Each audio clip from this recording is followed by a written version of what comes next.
আসসালামু আলাইকুম বন্ধুরা, আমি আজকে একটি ময়দা দিয়ে মুরালি তৈরি করলাম। চিনি দিয়ে ময়দা দিয়ে।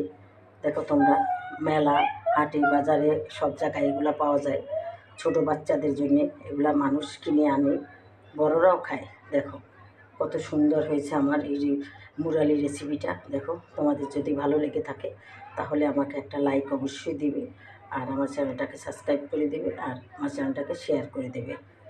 তাহলে আমি আবার সুন্দর সুন্দর ভিডিও নিয়ে আমি আসবো। তাহলে আজকের মতো রাখি বন্ধুরা, খোদা হাফেজ।